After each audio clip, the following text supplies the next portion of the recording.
Alright, so in this tutorial I'm going to show you guys, well, give you some tips on drawing a nose in a 3/4 view.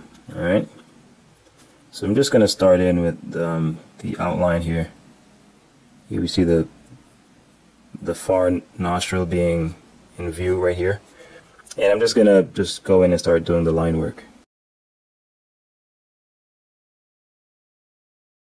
That's about all I'm going to do for now. Because I don't usually like drawing lines too much at the side. I like sketching in the form and then using the hatching to kind of shape out the side of the nose, because there's really no line there per se. Okay, you may see in the 3/4 view, you'll see the outline of the contour of the shaft or the length of the nose, but you won't really see it in a front view. All right. So a 3/4 view is actually easier to draw than a front view because you can actually see a contour here, and that helps to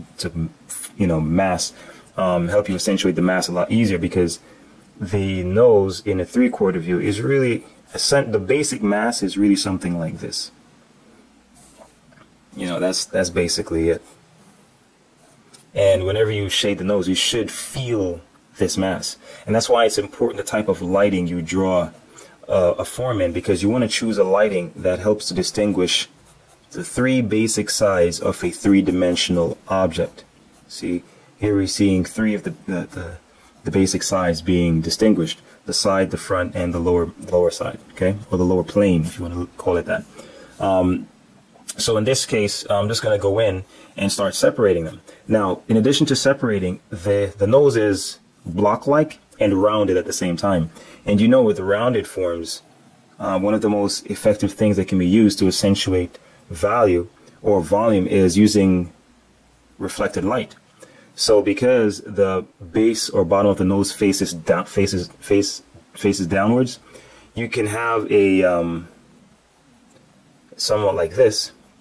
You have this area is in reflected light. And having an area in reflected light helps to accentuate the volume of a form. See? So it's almost like this is pointing this way and this is pointing this way. Okay? And that's the same thing that we use to create the volume of the nose.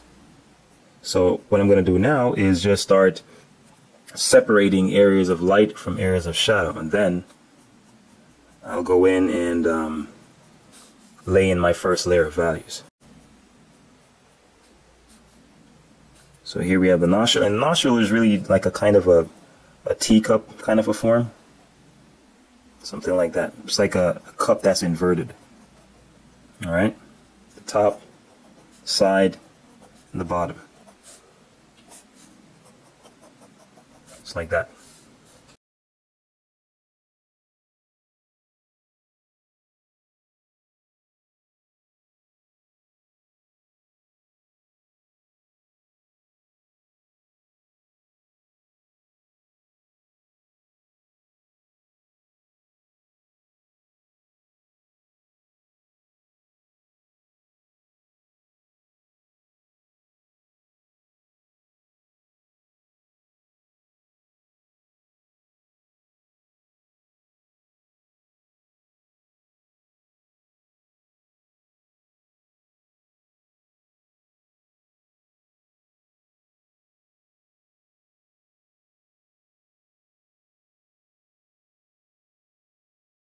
Now, I'm going to start shaping out the core shadow here, or the shadow border, so we can see a clear distinction of where the shadow separates from the light.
Yeah, and that's pretty much it. I don't want to over render it, but it just gives you, the basic idea. If you notice, you still feel that I have, you feel this basic mass here.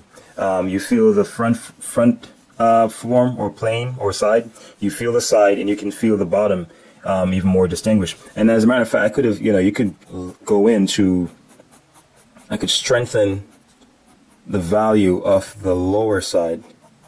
So you can, this just pretty much enhances that distinction between the three basic sides that are visible. See, now you can definitely see it a lot easier. See, the underside is darkest, then the side, and then the front. All right, and if you notice on top, there's really little details.